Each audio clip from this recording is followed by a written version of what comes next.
بسم اللہ الرحمن الرحیم۔ آج سے سینکڑوں برس پہلے عرب کے ایک قبیلے طے میں حاتم نامی شخص پیدا ہوا۔ وہ اتنا سخی تھا کہ اس کی سخاوت کے قصے دنیا بھر میں مشہور ہوئے۔ اس کے دروازے پر جو شخص بھی آیا اپنی ضرورت پوری کر کے ہی گیا۔ حاتم طائی زمانہ جاہلیت میں نہایت مشہور و معروف تھا۔ اس کی بیوی معاویہ بنت افضل اس کو ٹوکتی رہتی کہ اتنی زیادہ سخاوت مناسب نہیں، ذرا ہاتھ روک کر خرچ کیا کرو۔ اس کے احتجاج و اعتراض کا حاتم طائی پر کوئی اثر نہیں ہوتا تھا۔ وہ اس کی جلی کٹی سنتا ضرور تھا مگر مرضی اپنی کرتا تھا۔ اس کے پاس دور دور سے لوگ ملنے آتے، اس کی مہمان نوازی سے لطف اندوز ہوتے اور دعائیں دیتے ہوئے جاتے۔ معاویہ کا ایک چچا زاد تھا جس کا نام مالک تھا۔ وہ معاویہ کو پسند کرتا۔ ایک دن اس نے معاویہ سے کہا، تم آخر حاتم کو سمجھاتی کیوں نہیں؟ دیکھتی نہیں وہ کس طرح بغیر سوچے سمجھے مال لٹاتا ہے؟ اس کے پاس کتنا ہی قیمتی مال کیوں نہ ہو، جب تک وہ اسے خرچ نہ کر لے اسے چین نہیں آتا۔ اب تو اس کے پاس جائیداد ہے، اگر اسی طرح مال لٹاتا رہا تو ایک دن وہ بھی آئے گا کہ جب وہ کنگال ہو جائے گا، پھر تمہاری زندگی اجیرن ہو جائے گی۔ اگر اچانک یہ مر جائے تو سوچو تمہارا کیا بنے گا؟ تمہارے بچے بھوکے اور بے یار و مددگار رہ جائیں گے۔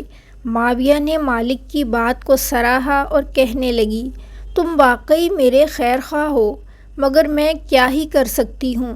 مالک نے اسے ورغلایا، اگر تم حاتم سے طلاق لے لو تو میں تم سے شادی کر لوں گا۔ میں مالی طور پر حاتم سے زیادہ مالدار اور صاحب جائیداد ہوں، میرے ساتھ تمہیں کوئی پریشانی نہیں ہوگی۔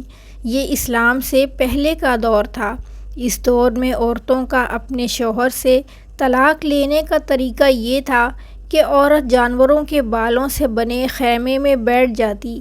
اگر اس کے گھر کا دروازہ مشرق کی طرف ہوتا تو وہ خیمے کا دروازہ مغرب کی طرف کر لیتی، اور اگر مغرب کی سمت ہوتا تو مشرق کی طرف پھیر دیتی۔ یہ گویا اعلان ہوتا کہ عورت اپنے خاوند کے ساتھ نہیں رہنا چاہتی۔ معاویہ اپنے چچا زاد کی باتوں میں آ گئی اور آخر کار اس نے اپنے خیمے کے دروازے کا رخ بدل دیا۔ حاتم گھر آیا تو دیکھا کہ دروازے کا رخ بدلا ہوا ہے۔ اسے سمجھ آ گئی کہ معاویہ اس کے ساتھ نہیں رہنا چاہتی۔ اس نے اپنے بیٹے عدی کو بلایا اور کہا، دیکھو تمہاری ماں نے کیا کیا ہے۔ عدی نے کہا، میں نے بھی دیکھ تو لیا ہے مگر میں کر بھی کیا سکتا ہوں۔ حاتم نے اپنے بیٹے کا ہاتھ پکڑا اور تھوڑی دور ایک وادی میں جا کر سکونت اختیار کر لی۔ اسی دوران 50 افراد پر مشتمل ایک قافلے نے حسب معمول حاتم کے گھر آ کر پڑاؤ ڈالا۔ مہمانوں کا قافلہ دیکھ کر معاویہ کے پاؤں تلے سے زمین نکل گئی۔ اس نے اپنی کنیز کو بلوایا اور کہا، میرے چچا زاد بھائی مالک کو مہمانوں کا بتاؤ۔ اس سے کہو کہ ان کے لیے دودھ اور کھانے پینے کا سامان فوراً بھجوائے، آخر مہمان نوازی تو کرنی ہوگی۔ کنیز سوچ رہی تھی کہ آج لوگ حاتم کا مقام جان لیں گے، یقیناً آج کی رات فیصلہ کن ہے۔ کنیز مالک کے پاس گئی اور معاویہ کا پیغام دیا۔ پیغام سنتے ہی مالک نے اپنا سر پیٹنا شروع کر دیا، اپنی داڑھی نوچی اور کہنے لگا کہ جاؤ معاویہ کو میرا سلام کہو اور یہ کہو کہ اسی مہمان نوازی اور اسراف کی وجہ سے ہی تو میں نے تمہیں حاتم سے طلاق لینے کا مشورہ دیا تھا۔ اب مجھے اس مصیبت میں پھنسانا چاہتی ہو؟ میں باز آیا ایسی سخاوت اور مہمان نوازی سے۔ ایک ساتھ 50 آدمیوں کی مہمان نوازی میرے بس کی بات نہیں۔ کنیز نے آ کر معاویہ کے سامنے مالک کے الفاظ دہرا دیے۔ معاویہ کو یہ جواب اچھا نہ لگا۔ گھر میں مہمان بیٹھے تھے، آخر وہ حاتم طائی کی بیوی تھی۔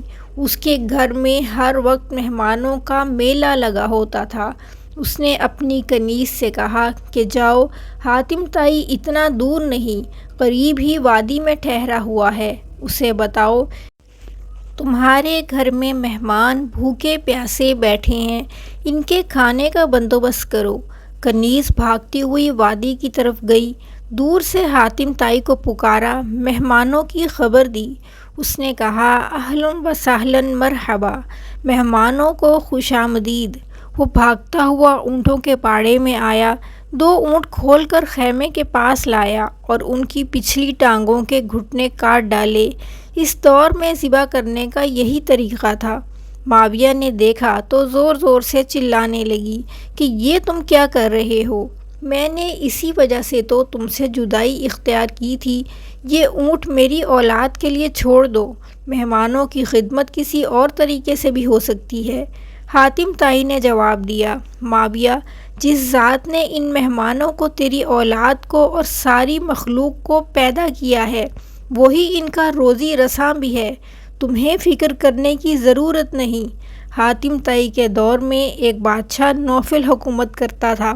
وہ حاتم کی شہرت سے جلتا تھا۔ ایک دن وہ ایک لشکر کے ساتھ حاتم پر حملہ کرنے چلا۔ جب حاتم طائی کو پتہ چلا تو اس نے سوچا کہ میری وجہ سے بہت سے آدمی مارے جائیں گے اور بڑی خون ریزی ہوگی، ان سب کا عذاب مجھ پر ہوگا۔ اس لیے حاتم طائی وہاں سے بھاگ کھڑا ہوا اور غار میں جا کر چھپ گیا۔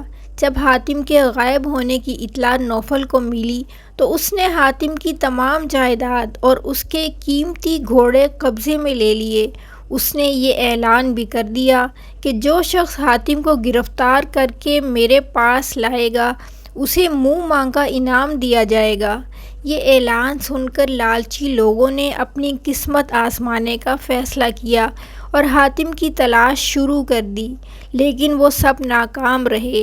ایک دن ایک بوڑھا لکڑہارا اپنی بیوی اور بچوں کے ساتھ سوکھی ہوئی لکڑیاں ڈھونڈتے ہوئے پہاڑ کے دامن میں گیا۔ وہیں ایک غار میں حاتم چھپا ہوا تھا۔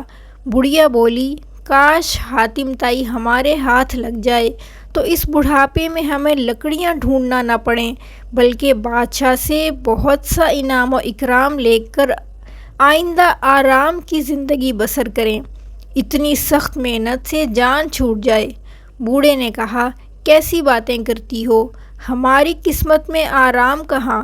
ہماری قسمت میں تو یہی لکھا ہے کہ روز لکڑیاں جمع کریں اور شہر جا کر فروخت کریں، تب ہی روزی روٹی کا انتظام ہو۔ تو اتنا نہ سوچا کر، حاتم ہمارے ہاتھ نہیں لگ سکتا۔ بڑھیا ٹھنڈی سانس بھر کر چپ ہو گئی۔ حاتم طائی غار میں چھپا ہوا ان دونوں کی باتیں سن رہا تھا۔ اس نے سوچا کہ میری اس زندگی سے کیا فائدہ؟ جس انسان کے دل میں رحم نہیں وہ انسان ہی نہیں۔